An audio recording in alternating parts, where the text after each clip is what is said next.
साधारणपणे ऑस्ट्रेलियामध्ये जर आपण पाहिलं तर सिलिकॉनला दुय्यम अन्नद्रव्याचा दर्जा दिलेला म्हणजे सेकंडरी न्यूट्रिएंट असा दर्जा दिलेला. ठिकाणी आपण जर पाहिलं तर बऱ्याच कंपन्यांनी सिलिकॉन हा बेस्ट प्रॉडक्ट म्हणून आणलेला, पण रिसर्च बेसमध्ये काम करणारी शेतकऱ्यांना रिसर्चनं हा प्रॉडक्ट उपलब्ध करून देऊन त्याच्यावर रिसर्च करून काम करून देणारी भारतातली एकमेव कंपनी ही असं म्हणता येईल की USK ॲग्रो सायन्सेस आहे. कुठलंही पीक हे त्याचं फ्लॉवरिंग भरपूर असेल तर तुम्हाला फ्रूट चांगली मिळणार, फळं चांगली मिळणार. त्या पिकामध्ये फॉस्फरस पोटॅशची लेवल असेल तर तुम्हाला येणारं पिकाचं उत्पादन चांगलं मिळणार, त्याची वजन चांगली मिळणार. सीएन रेशो जो काही पिकामध्ये असतो त्या सीएन रेशोमुळे पिकांमध्ये फळांचं प्रमाण वाढण्याचं जे काही प्रमाण आहे ते वाढवणे. आणि मी 100% अभिमानाने सांगेन की भारतीय शेतीमध्ये सिलिकॉन हे प्रॉडक्ट शेतकऱ्यांच्या हातात उपलब्ध करून देण्यासाठी SRP नाही SRP हे देण्यामध्ये USK ॲग्रो सायन्सेसचं फार मोठं योगदान आहे.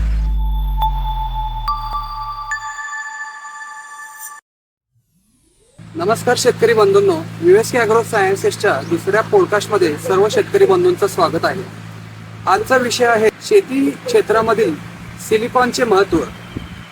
आज आपल्यासोबत USK ॲग्रो सायन्सेसचे चेअरमन उमाकांत माळी सर आपल्यासोबत आहेत आणि ते आपल्याला सांगतील की सिलिकॉनचे महत्त्व द्राक्ष त्याचबरोबर डाळिंब असू दे, केळी पीक असू दे किंवा इतर भाजीपाला पीक असू दे यामध्ये कसं महत्त्व आहे आणि शेती क्षेत्रातील पुढील आव्हाने काय असणार आहेत आणि त्यामध्ये सिलिकॉनचा कसा वाटा आहे याबद्दल आपण आज बोलणार आहोत. तर सर्वप्रथम नमस्कार सर. नमस्कार. USK ॲग्रो सायन्सेस गेली 25 वर्ष झालं आपण काम करतोय आणि सिलिकॉन बेस्ड प्रोडक्ट्स आपले आहेत. तर यामध्ये तुम्ही शेतकऱ्यांना सिलिकॉनबद्दल काय सांगू शकाल सर? नमस्कार शेतकरी मित्रांनो. आपण शेतीमध्ये काम करत असताना आपल्याला असं पहिल्यांदा आढळलं की मुख्यत्वे करून आपण जे काय NPK असेल, कॅल्शियम मॅग्नेशियम सल्फर असेल, zinc, ferrous, boron, copper, manganese ही जी काय इतर मायक्रोन्युट्रिएंट्स असतील याच्यामध्ये आपलं काम चालू आहे. पण साधारणपणे ऑस्ट्रेलियामध्ये जर आपण पाहिलं तर सिलिकॉनला दुय्यम अन्नद्रव्याचा दर्जा दिलेला म्हणजे सेकंडरी न्यूट्रिएंट असा दर्जा दिलेला आहे आणि फार मोठ्या प्रमाणावर ऑस्ट्रेलियामध्ये ह्या न्यूट्रिएंट काम चालू होतं. 1999ला आपण हा मॉलिक्यूल भारतीय शेतकऱ्यांच्यासाठी उपलब्ध करून दिला. आज जे काही आपलं SRP 9 असेल, SRP जे काही स्प्रे ग्रेड आहे आणि SRP 9 सॉईल ॲप्लिकेशनसाठी आहे, हे दोन मॉलिक्यूल आपण 1999ला दिले.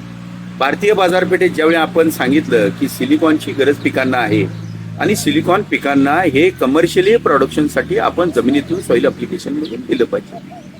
कुठलंही न्यूट्रिएंट आपण जर आज घेतलं तर जमिनीचं टेस्टिंग केलं तर ते त्या जमिनीमध्ये असतंच. त्याप्रमाणे सिलिकॉन ही जमिनीमध्ये आहे. पण ज्यावेळी तुम्ही कमर्शियल उत्पादन घेता त्यावेळी ती बाहेरून त्या पिकांना पुरवणं आवश्यक असतं, कारण आपण एका ठराविक कालावधीमध्ये त्या पिकाचं उत्पादन घेत असतो आणि त्यावेळी ते मूलद्रव्य त्या जमिनीमध्ये मुळांच्या कक्षेमध्ये उपलब्ध करून जर पिकांना दिलं तर आपल्याला चांगल्या पद्धतीचं उत्पादन घेता येईल. तर त्या अनुषंगानंच आम्ही लोकांना त्यावेळी सांगितलं, शेतकऱ्यांना जी काही नीड आहे त्यासाठी SRP 9 आणि SRP हे दोन मॉलिक्यूल. आज बऱ्याच ठिकाणी आपण जर पाहिलं तर बऱ्याच कंपन्यांनी सिलिकॉन हा बेस्ट प्रॉडक्ट म्हणून आणलेला आहे, पण रिसर्च बेसमध्ये काम करणारी शेतकऱ्यांना रिसर्चनं हा प्रॉडक्ट उपलब्ध करून देऊन त्याच्यावर रिसर्च करून काम करून देणारी भारतातली एकमेव कंपनी ही असं म्हणता येईल की USK ॲग्रो सायन्सेस आहे. मित्रांनो, आज बाजारांमध्ये मोठ्या प्रमाणावर सिलिकॉन म्हणून सांगितलं जातं, पण आपण जो काही बेस्ट प्रॉडक्ट दिलेला आहे त्याच्यामधून ज्यावेळी ते सॉईल ॲप्लिकेशनमध्ये केलं जातं त्यावेळी त्याचा जो काही फॉर्म आहे मोनोसिलिसिलिक, आर्थोसिलिसिलिक आणि पॉलिसिलिसिलिक या माध्यमातून ते पिकांना उपलब्ध होतं आणि ह्या माध्यमातून उपलब्ध होत असताना जमिनीतील फॉस्फरस आणि पोटॅश याच्या अपटेकसाठी सुद्धा ते काम करतं.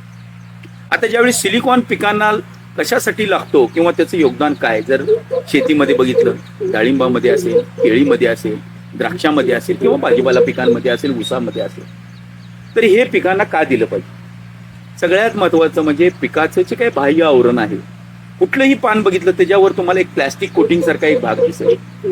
आज गव्हाचं काड असेल तुम्हाला ते दिसेल किंवा ऊसाचं पाचट असेल, याच्यावर जे काही बाह्य आवरण जे काही तयार होतं पानांचं त्याच्यामध्ये मुख्यत्वे करून सिलिकॉन हा रोल चांगल्या पद्धतीने बनवत असतो. जेवढी सिलिकॉनची उपलब्धता झाडाला जास्त तेवढा पिकामध्ये कणखरपणा, ताटरपणा आणि फॉस्फरस आणि पोटॅशच्या लेवलच्या ॲसिमिलेशनमध्ये सगळ्यात महत्वाचा रोल सिलिकॉनचा आहे. म्हणजेच की ज्यावेळी सिलिकॉन हे पिकांमध्ये योग्य प्रमाणात असतं त्यावेळी त्या पिकाची पानं हिरवीगार असणं, पानाला जाडी चांगल्या पद्धतीची असणं, त्याच्यात हरितलवक चांगल्या पद्धतीचं असणं आणि पिकांवर जे काही बाह्य इन्सेक्ट अटॅक होतात, थ्रिप्स असेल, जॅसिड्स असतील, रस शोषणारे किडे असतील, त्यांचा अटॅक सुद्धा ते आवरण चांगल्या पद्धतीचं बनल्यामुळं कमी व्हायला मदत होते. दुसरी गोष्ट, नायट्रेटच्या लेवल्स पिकामधल्या पानामधल्या कमी करण्यासाठी सिलिकॉन काम करते. वेगवेगळे जे काही फंगल रोग येतात, डाळिंबामध्ये असतील, द्राक्षामध्ये असतील, केळीमध्ये असेल, जर पिकांनाच जर मुळातून आपण जर SRP9 हे जर दिलं असेल तर हे रोग कमी करण्यामध्ये किंवा याच्या अटकाव होण्यासाठी, रेझिस्टन्स पॉवर पिकांमध्ये डेव्हलप होण्याच्या दृष्टीनं SRP9 हे काम करतं. म्हणजे पिकांना रोगप्रतिकारक शक्ती वाढवण्यासाठी, इन्सेक्ट अटॅक पासून थांबवण्यासाठी. आणि तिसरा महत्वाचा भाग, कुठलंही पीक हे त्याचं फ्लॉवरिंग भरपूर असेल तर तुम्हाला फ्रुट्स चांगली मिळणार, फळं चांगली मिळणार. त्या पिकामध्ये फॉस्फरस पोटॅशची लेवल असेल तर तुम्हाला येणारं पिकाचं उत्पादन चांगलं मिळणार, त्याची वजनं चांगली मिळणार. म्हणजे ज्वारीसारखं पीक असू दे किंवा मक्यासारखं पीक असू दे किंवा मिरचीसारखं पीक असू दे, त्या पिकांमध्ये फॉस्फरस, पोटॅश आणि कॅल्शियमच्या लेवल जर चांगले असतील तर 100% तुम्हाला त्या पिकाचं उत्पादन चांगलं मिळणार. बऱ्याच वेळा असं दिसतं की फळं भरपूर लागलेली असतात पण वजन ज्यावेळी आपण करतो त्यावेळी आपल्याला ती कमी वजनाची किंवा टनेज कमी मिळतं. तर ते का होतं तर त्या पिकामध्ये फॉस्फरस, पोटॅश, सिलिकॉन आणि कॅल्शियम याच्या मात्रा कमी असतात. त्यामुळं आपल्याला अडचणी येतात उत्पादनामध्ये. जर SRP9 आणि SRP याचा जर त्या पिकांना वापर असेल तर 100% पीक उत्पादनामध्ये ड्राय मॅटर वेट जे काय म्हणतो आपण, त्याचा जो काही रेशो आहे तो वाढण्यामध्ये मदत होती. टोटल सोल्युबल सॉलिड्स पिकामध्ये जास्त तयार होण्यामध्ये कमी. कांद्यासारखं पीक असेल, लसूण सारखं पीक असेल, त्या पिकांमध्ये त्याची टिकवण क्षमता वाढवण्यामध्ये याचा उपयोग होतो. कांद्यामध्ये नत्राचा वापर जमिनीतून जास्त झाला असेल आणि नत्र जास्त असेल तर तो कांदा नंतर बाजारपेठेपर्यंत जास्त होतो किंवा क्युरिंग क्वालिटीच्या स्टोरेजमध्ये सडण्याचं प्रमाण वाढतं. तसं कुठलंही पीक, फळ पीक हे एक्सपोर्टमध्ये तुम्ही ज्यावेळी पाठवत असता, लांब पल्ल्यापर्यंत ही जी काही फळ पिकांचं तुमचा ट्रान्सपोर्ट होतो त्याच्यामध्ये तुम्हाला जर याच्यामध्ये कूच, सड या गोष्टी सगळ्या कमी करायच्या असतील, तुम्हाला टोटल सोल्युबल सॉलिड्स वाढवायचे असतील तर त्या ठिकाणी 100% SRP9चा हा उपयोग आहे. आणि SRP9 मुळे आपल्याला उत्पादनामध्ये आमूलाग्र बदल मिळतो. थोडक्यात आणखीन पुढे जाऊन सांगायचं झालं तर ज्या पिकांमध्ये फ्रूट बड डिफरन्शिएशन आहे, म्हणजे ज्या पिकांमध्ये ते पीक तयार होण्याच्या अगोदरच्या स्टेजेसमध्ये आपल्याला फ्रूट बर्ड्स डेव्हलप करून घ्यायचे असतात, त्यामध्ये फळधारणा डेव्हलप करण्यामध्ये SRP9चा रोल आहे. कारण त्या पिकामध्ये SRP9 मुळे फॉस्फरस, पोटॅश लेवल वाढतात, सिलिकॉन वाढतं आणि त्यामुळं त्या ठिकाणी CN रेशो जो काही पिकामध्ये असतो, म्हणजे ज्या CN रेशोमुळं पिकांमध्ये फळांचं प्रमाण वाढण्याचं जे काही प्रमाण आहे ते वाढवण्यामध्ये SRP9 काम करतो. आज आपण बऱ्याचशाच भागांमध्ये गेलो, मध्य प्रदेश असेल, कर्नाटक असेल, पंजाब असेल, त्या बऱ्याचशाच आपल्या भारताच्या भागामध्ये SRP9 आणि SRP हे मोठ्या प्रमाणावर वापरलं जातं. ग्रीन हाऊसेसमध्ये SRPचे स्प्रे फार मोठ्या प्रमाणावर घेतला जातात पिकांमध्ये. आणि दुसरी गोष्ट, कुठल्याही भाजीपाला पिकांमध्ये, मिरची असेल, कॅप्सिकम असेल, ह्याच्यामध्ये साखळी चालू राहण्यामध्ये हे काम करतं. साखळी म्हणजे काय, तुम्ही जर मिरचीचं एखादं जर शेंडा बघितला तर शेंड्याला तुम्हाला एखादी कळी दिसते, त्याच्या मागं फुल दिसतं, त्या फुलांच्या मागं परत एखादी मिरची सेटिंग झालेली दिसते, त्याच्या मागं मोठी मिरची दिसते, त्याच्या मागं फुल. ही जी साखळी कायम स्वरूपी टिकवून ठेवण्याच्या दृष्टीनं, कायम फळधारणा मिळवून देण्याच्या दृष्टीनं, पिकांची फळाची साखळी निर्माण करण्यामध्ये सिलिकॉनचा फार मोठा रोल आहे. म्हणजे सिलिकॉन हा जो काही न्यूट्रिएंट आहे हे देण्यामध्ये पिकांना लागण्याच्या फॉर्ममध्ये देणारी इंडियातली एकमेव कंपनी आहे. आणि याचा वापर आपण सर्व पिकांसाठी करू शकतो. आणि ज्यावेळी ताणतणाव होतात, वॉटर लेवल पिकांची कमी होती, उन्हाळा असतो, टेम्परेचर जास्त जातात. आज आपण जर बघितलं वाळवंटी प्रदेशामध्ये जे काही पीक आहे ते मोठ्या प्रमाणावर आपल्याकडे जे काही घेतलं जातं, ज्याला आपण ड्रॅगन फ्रूट म्हणतो, या ड्रॅगन फ्रूटवर टेम्परेचरचे परिणाम होतात. म्हणून एकरी 3 ते 4 किलो पाण्यामध्ये मिक्स करून जर ड्रॅगन फ्रूटवर जर स्प्रे घेतले तर उन्हाचा परिणाम कमी करण्यासाठी याचा उपयोग होतो. द्राक्ष वेलींची काडी तयार करत असताना हाय टेम्परेचरमध्ये पत्ती टिकवण्यासाठी आणि चांगल्या पद्धतीनं त्या पानांमध्ये कार्बोहायड्रेट्स निर्मिती होऊन सायटोकायनिन लेवल वाढवण्याच्या दृष्टीनं सुद्धा सिलिकॉनचा उपयोग होतो. त्यामुळे काडी तयार करण्यामध्ये, पिकाची छाटणी झाल्यानंतर डाऊनी नायट्रेट लेवल पाण्यामध्ये पावसाच्या पाण्यातून जे काही नायट्रेट लेवल प्रत्येक झाडांमध्ये वाढतात त्याचं ॲसिम्युलेशन कार्बोहायड्रेट्समध्ये करण्याच्या दृष्टीनं सिलिकॉन काम करतं. फार मोठ्या प्रमाणावर ह्या मॉलिक्यूलचा उपयोग हे ज्यावेळी तुम्ही फंगीसाईड वापरता, बॅक्टेरियानाशक वापरता, इतर जी काही औषधं वापरता त्या पिकावर त्याचे दुष्परिणाम काही काळासाठी होतात. कारण आपण झोल ग्रुपचं जर औषध एखादं फवारलं पिकांवर तर आपल्याला त्या ठिकाणी वाढ कमी झालेली दिसते.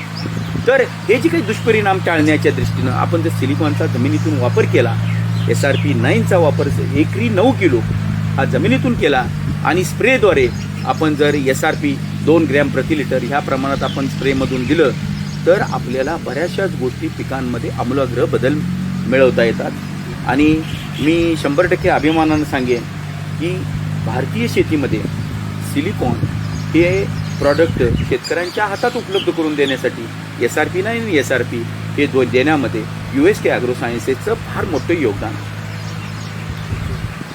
सर, शेतकऱ्याचा एक प्रश्न होता, बेसल डोसमध्ये SRP9चा वापर कसा करावा? बेसल डोसमध्ये एकरी 9 किलो आपण हा डोस प्रत्येक पिकांसाठी दिलेला आहे. मिरची असेल, डाळिंब असेल, द्राक्ष असतील, सर्व आंबासारख्या पिकांमध्ये असतील, सगळ्या पिकांमध्ये आपण बेसल डोसमध्ये एकरी 9 किलो या प्रमाणात आपण वापरू शकतो. आणि मित्रांनो, हा 9 किलोचा डोस आपण दिला. डॉक्टर गायकवाड यांनी MPKV विद्यापीठ राहुरी याच्यावर डॉक्टरेटमध्ये सिलिकॉनवर काम करत असताना आपल्या या SRP9वर प्रॉडक्टवर ट्रायल घेऊन त्यांनी 22 किलोचा डोस रिकमेंड केला. हा रिसर्चमधनं पब्लिश झालेला डाटा आहे आणि त्यामुळं आपण हा 9 किलो दिलेला. त्यामुळं SRP9 हा बेसल डोसमध्ये कायम एकरी 9 किलो हा द्यावा. आणि नंतरच्या कालावधीमध्ये जर ड्रीप इरिगेशन असेल तर दर 15 ते 20 दिवसाच्या अंतराने 1.5 ते 2 किलो ड्रीपमधनं आपण जर वॉटर सोल्युबल फर्टिलायझर बरोबर जर दिलं तर खतांची उपलब्धता आणि फॉस्फरस पोटॅशच्या लेवल चांगल्या पद्धतीने मिळून, सिलिकॉनच्या लेवल मिळून आपल्याला पीक उत्पादनामध्ये चांगल्या पद्धतीचे फायदे होऊ शकतो. त्यामुळं माझी सर्व शेतकऱ्यांना कळकळीची विनंती आहे, ज्यावेळी तुम्ही सिलिकॉनचा विचार करत आहात त्यावेळी 100% तुम्ही SRP9 आणि SRPचा वापर करा.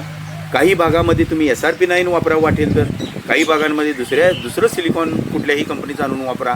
तुम्हाला त्यामध्ये काय बदल दिसतील किंवा प्रत्यक्ष काय दिसेल हे तुमच्या डोळ्यांनी पाहिल्यानंतर तुम्ही विश्वास ठेवून राहिलेल्या पूर्ण शेतीला तुम्ही वापरावं. मी असं म्हणणार नाही की ब्लाइंडली फक्त हाच प्रॉडक्ट वापरा. त्याचे पूर्ण अनुभव घेऊन तुम्ही वापरा. आणि आज सातत्याने गेली 20-25 वर्षे सातत्यानं द्राक्षामध्ये असतील, डाळिंबामध्ये असतील, केळीमध्ये असतील, या पिकांमध्ये सातत्यानं शेतकरी गेली 25 वर्षे SRP वापरत आहेत. धन्यवाद सर. SRP आणि SRP9 या सिलिकॉन प्रोडक्ट्सचा तुम्ही जे काही एक्सप्लेनेशन सांगितलेलं आहे किंवा शेतकऱ्यांना जी माहिती हवी होती, ॲक्च्युअल माहिती हवी होती की SRP USKचं जे सिलिकॉन आहे ते खरंच क्वालिटी प्रोडक्ट आहे आणि याच्यामधून शेतकऱ्यांना 100% आता पुढे पण जे शेतकरी हा व्हिडिओ बघत आहेत त्यांनाही याचा 100% फायदा होणार आहे.